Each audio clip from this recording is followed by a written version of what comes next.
အားလုံးပဲမင်္ဂလာပါခင်ဗျာဒီနေ့ပြဝင်ဆွေးနွေးပေးမယ့်အကြောင်းအရာတော့ဒါထိုင်းနိုင်ငံရဲ့ဗလာတူးမြောင်းအောက်လုံးမဲ့အစီအစဉ်နဲ့ပတ်သက်ပြီးငယ်ပြဝင်ဆွေးနွေးပေးတော့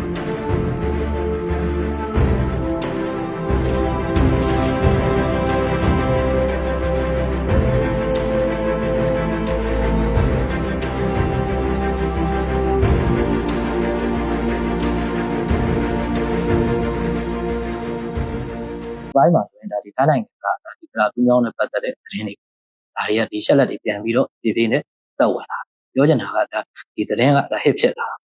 တော့ဒါနဲ့ဆက်ပြီးတော့ထိုင်းနိုင်ငံအနေနဲ့ကဒါသူတို့ရဲ့ဒီဗလာတူးမြောင်းအောက်လုံးမှုတို့ဒါဒီ2025ကစပြီးတော့ဒါဒီ2030ကတိုင်တင်မှာဒါသူတို့စတင်နိုင်လို့ဒါညာထားတာတော့ဒါကျွန်တော်တို့အနေနဲ့ပြောချင်တာကဒီတူးမြောင်းနဲ့ပတ်သက်ပြီးတော့အဓိကဒါဒီတူးမြောင်းရဲ့အရေးပါတဲ့ချက်တွေဒီချက်တွေကိုဒါဒီပြန်ပြီးတော့ဆွဲထုတ်ကြည့်အောင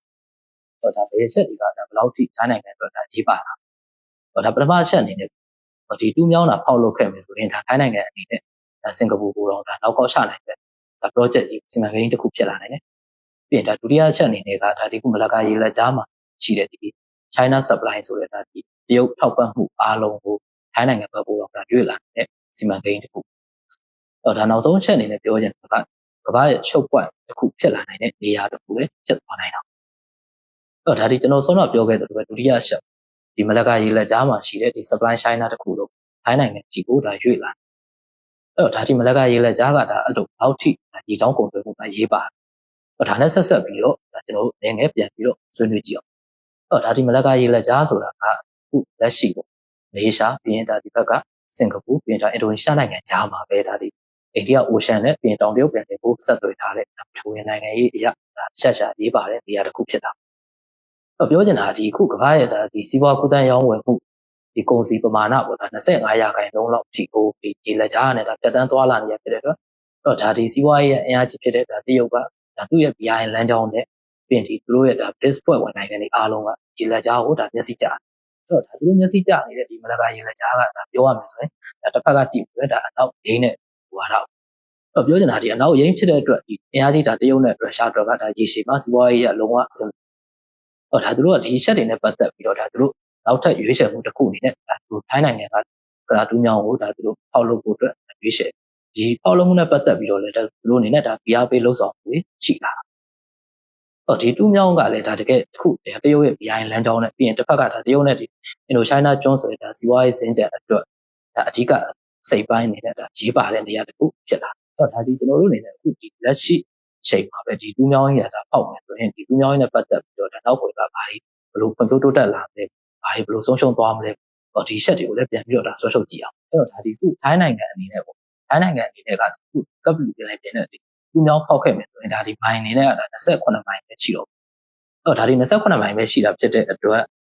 ဒါဒီအရင်ကဒါဒီမလကာရေလက်ကြားကိုဖြတ်သွားတယ်ဒါခီးနဲ့ဆိုရင်ဒါကီလိုမီတာ1200လောက်အထိအချိန်တိုးတောင်းသွားပေါ့ဒါနဲ့ပတ်သက်ပြီးတစ်ဆက်တည်းဘာတွေဖြစ်လာမလဲဆိုရင်ဒါကုန်ကြစိတ်တက်တာလာမယ်ပြီးရင်ဒီဘက်ကဒါဒီလမ်းကြောင်းအရာခီးကွာဝေးရတိုးတောင်းသွားမှာဖြစ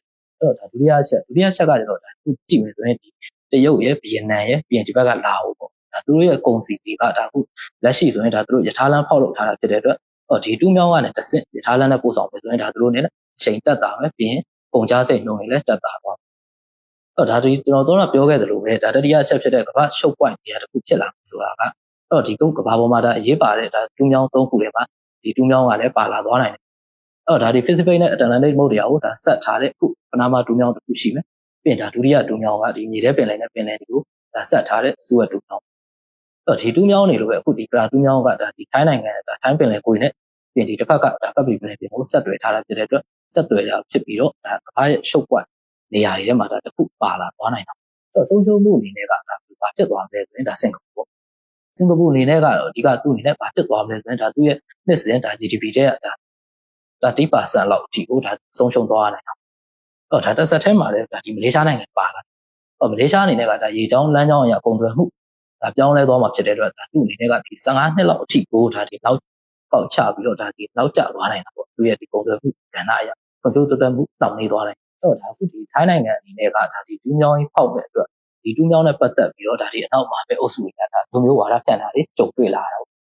ပေါ့ဒါသူတို့ဘာတွေပြောလဲဆိုရင်ဒါဒီထိုင်းနိုင်ငံအနေနဲ့ပေါ့ဒါဒီနိုင်ငံနှစ်ရှမ်းကွဲသွားနိုင်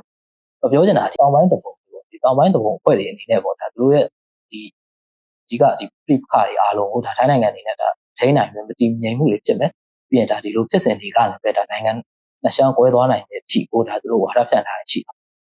တော့ဒီနေရာမှာဒါဒီကြောင်းကနေပတ်သက်ပြီးပြောချင်တာကဒါပြည်သူတွေပေါ့တော့ထိုင်းပြည်သူတွေအနေနဲ့ကတော့ဒါဒီတူးမြောင်းနဲ့ပတ်သက်ပြီးဒါသူတို့အနေနဲ့ကြိုးခံစားဖို့နေအများကြီးရတာ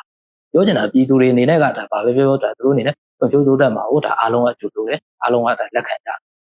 တော့ဒါဒီနောက်ကိုရပါလာမဲ့ဒီအခြေခံဆောင်အောင်တိုးတက်မှုတွေနဲ့ဒါပြည်သူတွေအားလုံးကတိုးတက်လာပါတော့ဒါအသေးချာပဲပေါ့ထိုင်းနေတော့ဒါဒီတူးမြောင်းနဲ့ပတ်သက်ပြီးတော့ဒါမြန်မာနိုင်ငံအနေနဲ့ကတော့ဒါဆက်ပြီးတော့ဒါအနေငယ်ကြည့်တော့ဒါမြန်မာနိုင်ငံပေါ့တော့မြန်မာနိုင်ငံမှာလည်းဒီတူးမြောင်းနဲ့တိုက်ပြီးတော့ဒါဖွံ့ဖြိုးတိုးတက်မဲ့ဒါမြန်မာနိုင်ငံအဓိကနေရာဖြစ်တဲ့ဒါဒဝေနဲ့စီမံကိန်းရှိတာတော့တရုတ်ကဒီခုလက်ရှိမှာဆိုရင်ဒါဒီမြန်မာနဲ့လုပ်နေတဲ့ဒါစီးပွားရေးစုံကိုဒါအခုဒီတူးမြောင်းဖောက်မဲ့ကိစ္စနဲ့ပတ်သက်ပြီးဆိုရင်ဒါတူးမြောင်းကိုပဲဒါသူကဦးစားပေးလုပ်သွားနိုင်တယ်တော့ဒါကိုလည်းထိုင်းအောင်သူကတေချာပေါက်ဖိအားပေးတော့ဂျားတွေကမြန်မာနိုင်ငံအနေနဲ့ကဒါအကျိုးမြတ်အနေနဲ့ကအခုလက်ရှိဒါဒီတူးမြောင်းနဲ့အတူဒါဒီဒဝေနဲ့စီမံကိန်းကလည်းဒါလိုက်ပါဖွံ့ဖြိုးတိုးတက်မှာဖြစ်တဲ့အတွက်ဒီနှစ်ခုနဲ့ပတ်သက်ပြီးဒါတရုတ်ရဲ့တစ်ဖက်ကဒီလမ်းကြောင်းပေါ်မှာတိုက်ပြီးတော့ဒါဒီရှိတ်ဆက်နိုင်မယ်ဆိုရင်တော့ဒါမြန်မာနိုင်ငံအတွက်ကတော့ဒါအကျိုးမြတ်တစ်ခုထွက်မယ်ပြီးရင်ဒီခုကမ္ဘာကုန်သွယ်ရေးလမ်းကြောင်းမှာလည်းဒါပြီးတော့မြန်မာနိုင်ငံအနေနဲ့ကခွင့်ရေးတရရလာနိုင်တယ်လို့မြင်ပြီးတော့ဒါအခုဒီကျွန်တော်စောတော့ပြောခဲ့သလိုပဲဒီတူးမြောင်းနဲ့ပတ်သက်ပြီးတော့ပေါ့ဒါဒီထိုင်းနိုင်ငံတွေကဒါဒီတူးမြောင်းဖောက်လုပ်မှုမှာပြန်ပြီးတော့ဒါရှုံပြီးတော့ကြည့်ရမယ်ဆိုရင်ထိုင်းနိုင်ငံအတွက်ဒါစီးပွားရေးအရခွင့်လန်းကောင်းတွေရလာနိုင်တယ်လို့တစ်ဖက်ကလည်းပြီးရင်ဒီတရုတ်အနေနဲ့ကဒါသူ့ရဲ့လွှမ်းမိုးမှုတွေပါလာမယ်ပြီးရင်ဒါထိုင်းနိုင်ငံမှာလည်းဒါဒေသတွင်းမတည်မငြိမ်ဖြစ်မှုတွေဖြစ်လာမယ်ပြီးရင်နောက်ဆုံးဒါဘယ်လောက်ထိဖြစ်မယ်ဆိုရင်ဒါအရှုပ်အရှာအာဏာတိုက်စားမှုတွေဖြစ်လာနိုင်တော့ဒီလိုကြီးမားတဲ့အနေတွေဒါသူ့အနေနဲ့ကြုံတွေ့လာနိုင်တော့အဲ့တော့ပြောချင်တာကအခုဒီလက်ရှိဒါသူတို့ဒါဖောက်မဲ့ဒီတူးမြောင်းကြီးရဒါဒီခုထိုင်းနိုင်ငံအတွက်ပေါ့ဒါဒီ project ပေါ့ဒါအခုဒီဆောက်လုပ်ရေး project ဒါမှမဟုတ်ဒီ ancient project ဒီ project တွေအားလုံးထက်ဒါတာလွန်နေတဲ့ဒါနိုင်ငံရေး project ကြီးတစ်ခုဖြစ်တာ